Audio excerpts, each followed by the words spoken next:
straddle two realities. For most of the weekdays, I went to school, spent time with neighborhood kids, none of whom were really Korean, really. Even at school, with the exception of maybe first, second grade, there weren't very many Korean kids there either. And I didn't really see Korean kids at school until maybe like junior high, at least that I was aware of or that I hung out with. Um, And even when I did meet Korean kids, like I honestly did not like them all that much. Is a longer explanation. No, my friends actually were quite varied. Depended on my neighborhood, depended on who was around me. When I first moved to Redlands, initially it was a large number of white kids. Like the elementary school I went to, just a bunch of white kids.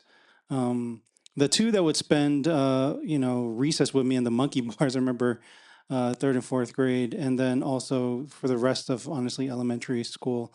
Um, there was a girl who was just whitey white, and there was another white boy who came from a decent, it seemed like a pretty decent background. He had a nice home. There's another white boy that was from Texas. Family was from Texas. When I remember visiting his home, parents had a really thick Texas accent, and they were never really shy about their Texas roots. Um, but at least in the neighborhood, there was also this black kid who would come over to our house regularly to play video games. Or we had a console, and he had the video game that we wanted to play. I don't know where his console was, but he had the video game. And then so he would come over and we would play with them. He'd usually completely destroy us in the game. I think that's why he enjoyed playing. He could dominate us. Seemed to have gotten a decent amount of practice in. But his sister would be there just to not play, but just to like watch. By the time I got to high school, Redlands, at least at the school, Redlands High, became a lot more diverse than at least my elementary school. Maybe it was just always that way. I just didn't realize. And that's how I met those Vietnamese kids that I've mentioned before that I've went and did activities with after school. Um, but I guess the people who I hung out with the most just happened to be whoever was in the same class or club. I was never really, I don't remember myself being super social. And the reality was that was just during the school week. After school, I would go back home to Colton, and there we didn't really hang out in the neighborhood. Like we weren't really outside all that much, just because of unless it's like daytime in the on the weekends, right? But we rarely spent time outside, especially once started getting dark. But most of the people in that neighborhood were predominantly Mexican, Latinos generally, but more often than not, it was Mexican. The weekends were a different world altogether, right? On the weekends, aside from the occasional school or club event, I spent most of the weekends around Korean people. On Saturdays, it was primarily because my parents insisted that I go to Korean school even into my high school days. Like that was it just like forever. I don't know why I kept on going. I honestly was learning nothing there. I had already learned how to speak, write, read the language, and they actually did not even have the right level for me and for my brother. They just started making up new grades, I think, as they went along. But there were we didn't. I didn't really have a teacher. We actually just like I think there's a small group of maybe like four or five of us who were at that level, and we just spent that time hanging out. That's really what we did. Um, on Sundays, well, Sundays were my dad's a pastor, so it was Sundays were dedicated to church all day, like all day long. I didn't get to choose what church I attended. My dad is a pastor, so I go to my dad's church. It was a very conservative Korean Presbyterian church. I think my dad was actually more conservative than the congregation members. Um, I remember thinking, like in my mind, that his values, his mindset, his worldview was kind of like stuck in his childhood before he immigrated to the United States back when he was in the countryside of Korea back in like the 1970s or 80s or something. Um, I say that because I was well aware that even the congregation members complained that he was too stuck in his old ways of thinking, right? whatever that meant. I mean, I didn't really make full sense of it, but I do remember there were some complaints along those lines. But what was consistent was that when I spent was most consistent was that I spent most of these weekends exclusively with the Korean immigrant population, right? They all engaged in the world today, like well, at the time, they were living the world as they did before they came to the United States, right? They were, in other words, I mean, I wonder if this is just common among immigrants generally. At least from my experience, it seemed like they were kind of not integrating, but rather trying to hold on to their older culture. Um, they felt a strong sense of Korean identity and they wanted to retain it. They wanted to pass it down to their children's. They kept the Korean traditions they knew, cooked the Korean food the way their parents made it for them, used the language of their mother country.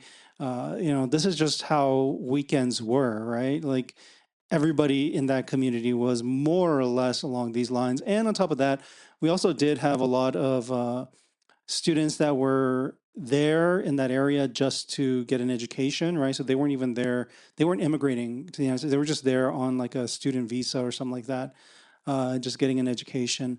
And so the church became kind of like a community for them to stay connected, to get in contact with people who know how to speak and navigate, speak the language, and then navigate through the U.S. whatever political, economic, whatever system is there, right?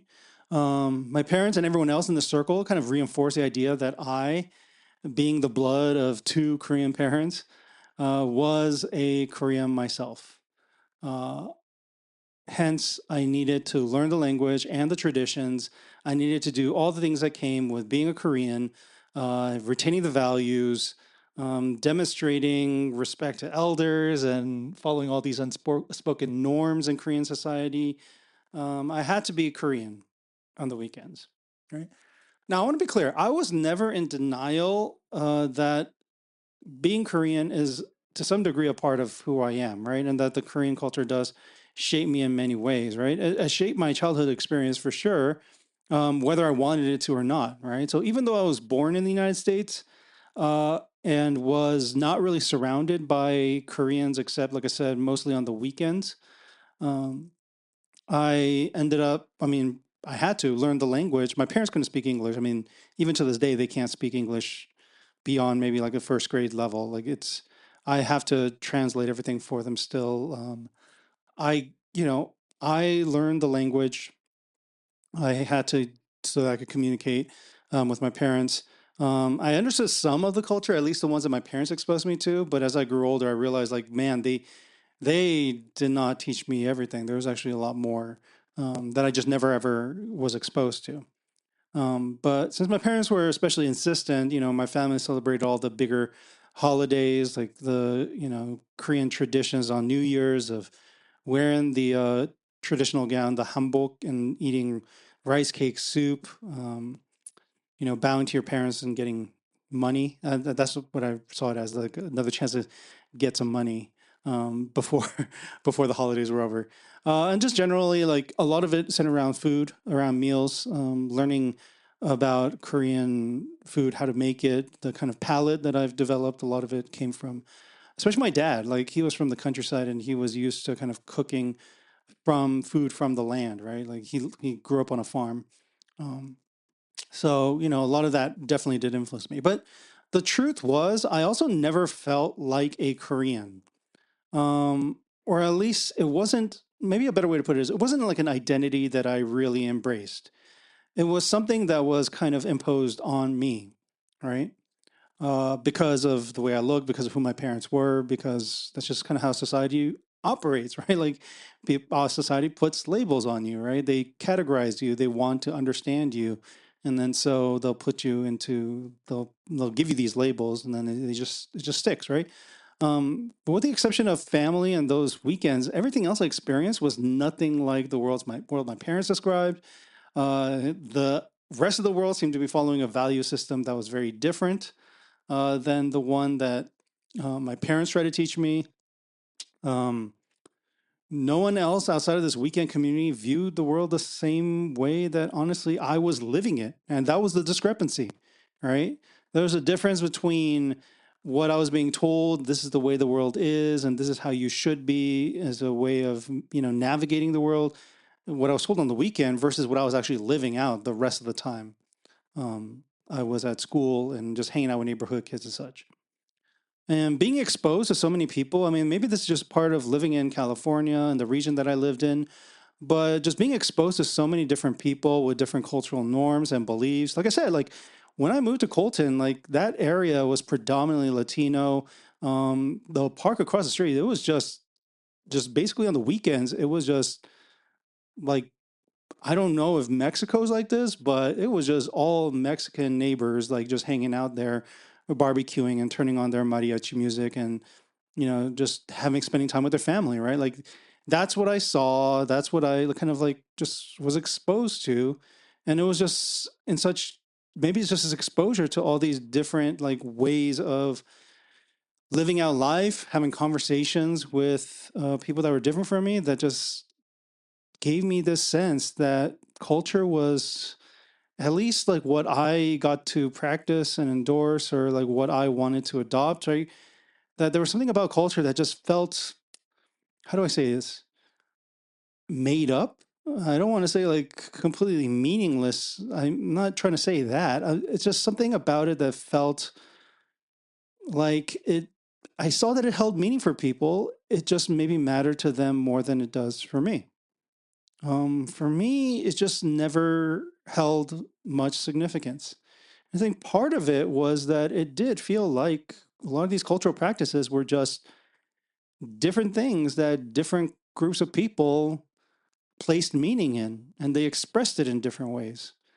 But there was nothing at the heart of it about different cultures that made one somehow better or more right or good or, and on top of that, like if I'm living out a life where these cultures, I'm just exposed to different ones, it doesn't ever feel like one is necessarily mine, right? If that makes any sense, right?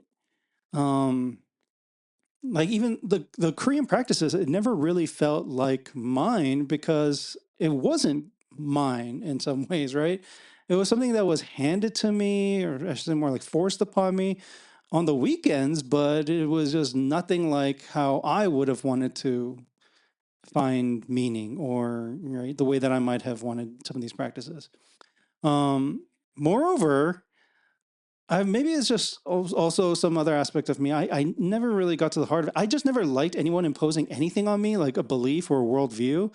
So you can imagine just how much I would have resisted and maybe even come to hate when somebody tries to impose an identity on me, and especially a Korean identity, which I wasn't even in Korea, right? Like I wasn't exposed to it on a daily basis, right? I heard from Koreans repeatedly that it was important for me to remember my roots and know my heritage. They insisted on it. I just hated it so much that I distinctly remember yelling at my parents at some point that I'm not Korean. Not because like I didn't think I was like technically a Korean, but rather it was that the culture that they kind of insisted that I adopt, right? Um, I just didn't want that imposition on me, right? I wanted to kind of find my own way. And this was as early as I think in junior high, maybe a little bit before then, right? Of course, then they shipped me off immediately to Korea for an entire summer to spend some time with my relatives. Um, I think my parents were kind of taken so far back they just like didn't know what to do, and they went to the extreme route of just shipping me off there. And I was just passed off from one relative to another for like I think 2 months while I was out there. I spent a significant amount of time with my grandparents, who have at that point already like aged quite a bit, and they were just living out their retirement years essentially on the farm. Oh man, so many memories of that that farm. Man, like it was such a different world than the world I grew up in. I like I said, like I think my dad kind of I better understood my dad a lot because this is where he grew up, right? It was the same place, the same farm that he grew up in. It was a rural town with very little modern amenities. I mean, the house didn't even have plumbing. It had a toilet, and I guess it was the fancier house, one of the fancier houses there, because the toilet was in the house and not in like an outhouse. But the toilet was in the house, but there wasn't any plumbing. It was like a porta potty, right?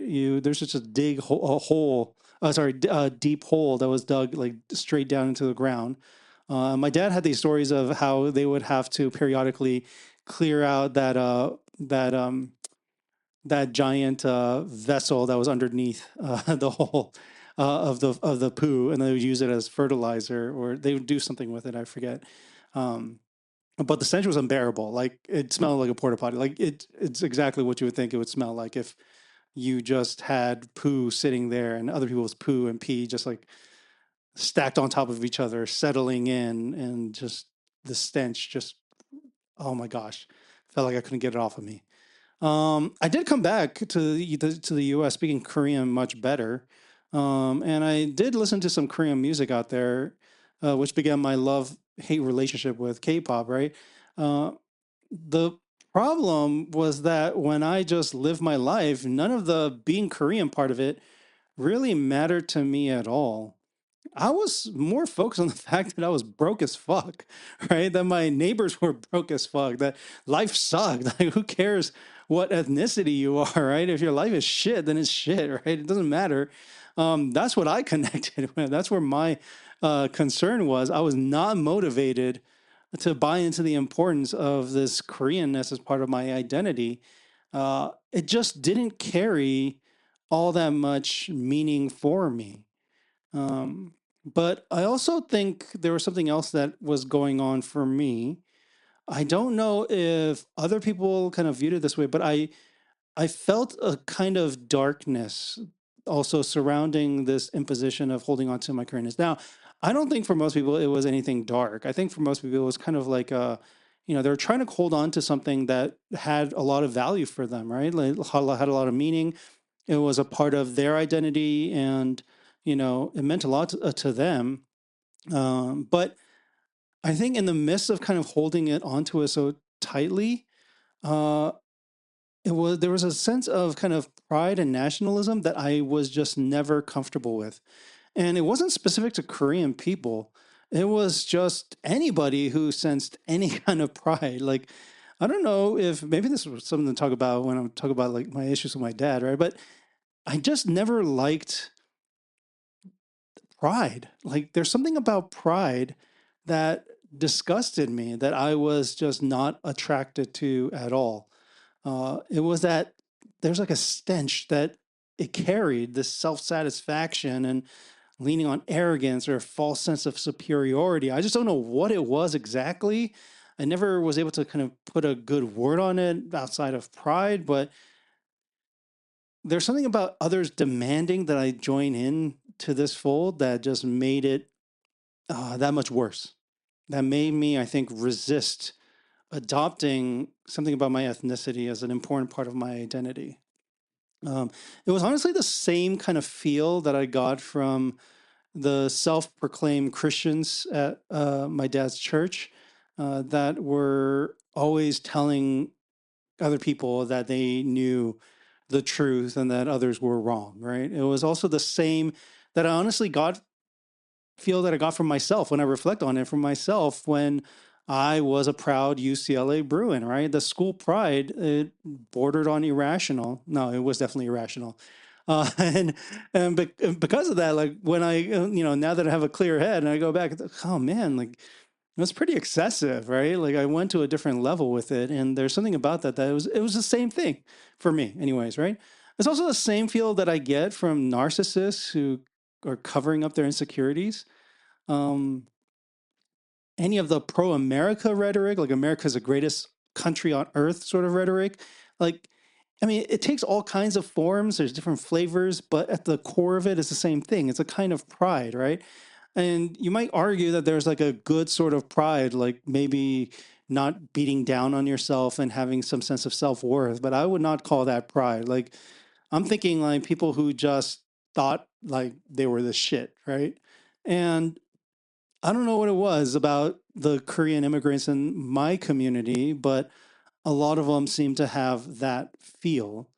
Like I said, I don't know. Like I wish I could have a longer conversation with them now to find out exactly what was going through their head. I imagine a lot of it had to do with just a desire in a world that was completely different for them, right? Living in an area that was just foreign to them, essentially, right? Especially people who came when they were full grown adults, right? It's a world that was completely different. Finding, comfort in something that you knew, lived in, grew up in, right? I imagine that helped. Um, but I did find that the kind of imposing it on me reeked of like, a desire for me to have the same sense of pride. It like completely missed who I was because I did not have the same background as them. There's a gap between the immigrants that actually came when they were like 20, 30 years old versus me who was born in the United States and grew up here. But mostly I just didn't care. I get that the world operates in a way that it does, and they like in America you can't deny that skin color seemed to have had a long you know deep impact on the way that society is structured. So I understand that society operates a certain way, right? Like this is why I would dress up for an interview, right? Like the world operates the way that it does, and people make judgment about you and categorize you and label you, and it's a way for them to try to make sense of who you are. But deep down inside, I just didn't care about any of those things, right? I just didn't care. And because I didn't care, I found myself annoyed and not really seen and understood when people try to impose these categories on me, especially when these categories are made to be some kind of identifying marker of who I am, right? Uh, it happened again to some degree, like when I was, and I understand like it could work to my advantage. I will play things up if it might help, right? But the truth is, like, I think what happened more often than not was that the way that I look on the outside, or because I speak a particular language, or because I could understand the collectivist Korean culture, the mindset, some of the, being aware of the nonverbal cues, because I can navigate that community better than just a complete stranger. I think it gave people the sense that somehow, like, they and I were on the same page about stuff, right? Like we were seeing eye to eye. But the truth was, like, I could understand but not necessarily agree as it being something that I would endorse, right? Um and I think this became a bigger issue when, you know, I developed fairly early on a critical eye towards the Korean culture, morally, right? From the way that they treated women, just had differences in views, to some of the harmful educational practice. I mean, there's just a range of stuff, right? I've mentioned like my issues with K-pop music, right? That I have like a love-hate relationship because there's many aspects of it that I just absolutely hate. I think it's absolutely immoral, right? And it's regardless of a deeper culture. I could understand the culture, right, and the practices and where it comes from, but I was still critical of it because in my eyes, right is right, good is good, wrong is wrong, right? Like this transcends culture, right? It doesn't matter. Uh, and I think it was hard in part because depending on what community I was in, they were trying to push me in a direction that wasn't consistent with who I was deep inside, right? Like when I was around Koreans, they would assume they would want me to root for, let's say, Koreans during the World Cup. I have no desire to root for Koreans in the World Cup. They want me to understand and practice and live out a lot of the Korean values. I disagree with quite a few of them. I don't agree with all of any of the cultural values of any culture, right? If anything, like I felt a deep kinship, right? I felt drawn to a lot of the Latino, right, values growing up. Um, I think I saw elements of, Black culture that I really liked, that I was like, this is a good way to kind of live and understand and find meaning in life. There were elements of white culture. I mean, I studied philosophy, and my specialization was in a bunch of Scottish philosophers from 17th and 18th century, right? So, like, like I saw value wherever I saw value, right? There was never anything that was drawn along um, ethnicity, at least for me. Now, I imagine this is different for other people, and that's fine. But what I didn't like was when I just had this sense that people were trying to box me in. Um, And I think this became much clearer to me when something happened. I mean, growing up in Los Angeles at this time, you couldn't escape it, right? It became very clear in the killing of Latasha Harlins, the LAPD's assault of Rodney King, and the LA civil unrest that followed, right? You know, I had a hard time standing with Koreans. I always wanted to stand for truth, justice, wherever I found it, right? That's why I was critical of pretty much every culture. Like, I loved aspects of different cultures, and then I just really hated other aspects of different cultures, right? Um, some of it was just like to each their own, but others, it was deeply like offensive to me, the moral values reflected in it. But I think, especially when all this went down with the LA civil unrest, right? The Korean community, at least in my neighborhood, right, with my parents, that community, right, there was a way in which they were taking a stand that I just did not agree with. You know, I mean, let me paint this picture for you, right? In the case of Latasha Harlan, right, it was a Korean store owner who shot Latasha in the back, in the fucking back, right? That's not self defense. It is. I'm not going to stand by that. I don't care who the fuck you are, right? You should have been punished accordingly, not let off so easily. Yet many in the Korean community, at least like I said, in my neighborhood, right, the ones that I was exposed to, right, if they did not outright support the store owner, they stood silent. They were silent in all this. And the LA civil unrest impacted a lot of Korean store owners, right? A lot of this was happening in Koreatown, right? Some with direct and indirect ties to my parents and the different church members there, right? And they obviously would side with the Koreans, appalled by the violence. Like, why is this happening, right? I was silent on the issue in front of them because I honestly sided with the uprising. Like, I understood the anger and the frustration, right? I have lived the way that Korean people were treating and viewing Black people and Mexicans, like in the neighborhood, right? They would talk about them, like talk down on them, right? And maybe that's where I sensed a lot of this pride and arrogance, right? It's like they had this sense that they were smarter, they were better, like morally, that Blacks and Latinos were nothing but criminals. And like that was the attitude of the Korean community. And the civil unrest, they just took it as more of the same. This is just something that Black people do. This is just something that Latinos do. That was when I was living in the Inland Empire, San Bernardino. When I spent time in Orange County later on in life, and this is where I'm at now, living in this area, right? I was and am still disgusted even more by the Korean community. More specifically, it's the ones that were able to accrue wealth. And so now they have a home, a 401k, they have money, capital to spend. And I was just appalled at how often they tend to perpetuate the oppression of the poor, including poor Koreans, right? Other racial groups, those without a higher education, right?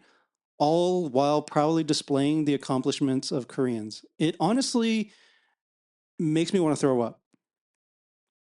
The wealthy Koreans in this neighborhood, they were the oppressors. In my eyes, they are adopting the same mindset as the attitudes of wealthy white oppressors before them, right? Like, there's no difference in my eyes between the two. They might speak as if they side with the immigrant community, the poor, whatever else, right? They might play nice. The image they might project or they want to project might be something different, but their silence, their stance on policy, their attitudes towards social programs, like tell me just all I need to know. They were ignorant and numb to the suffering of those in their own community, and they would justify it in whatever way they can, not as an indictment of their own hoarding of resources or, pushing for policies that benefit them while hurting others. Like they engage in the same sort of dog whistle shit. My parents buy into a lot of this stuff. Like I'm even to this day, they send me text messages of shit where it's like, where are you getting this? And it's from other fellow Koreans in their community. Now, do I hate them? Like, no, it's not anything like that. But what I'm pointing out is this, like, it's gonna be inaccurate more than anything to look at me and then try to box me in or to try to make assumptions about my ethnicity, to think that my ethnicity somehow is informative of anything about me, because that is actually not at the core of what I care about. And it's reflected in the way that I live out my life. It's reflected in the things that I value. It's reflected in the kinds of things that I'm willing to critique. It's in the way that in the things that I stand by and the things I stand against. What I'm saying is this: fuck your ethnicity. I don't give a shit if we share the same heritage, if we share the same roots, or even if we share the same experience. If anything, it's a reason for me to come down harder on you. But maybe that's just me. I personally think that we should be holding our own communities accountable so that people from the outside don't have to.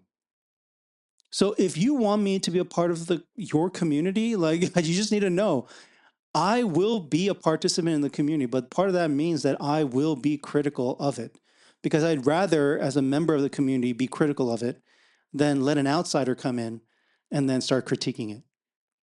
The point is this: my identity is rooted in a search for truth and justice. I think that's universal. And my ethnicity, your ethnicity, doesn't have shit to do with that. If anything, a pride in your ethnicity, if not checked, can be the source of your moral degradation. So stop calling me Korean. It means nothing to me.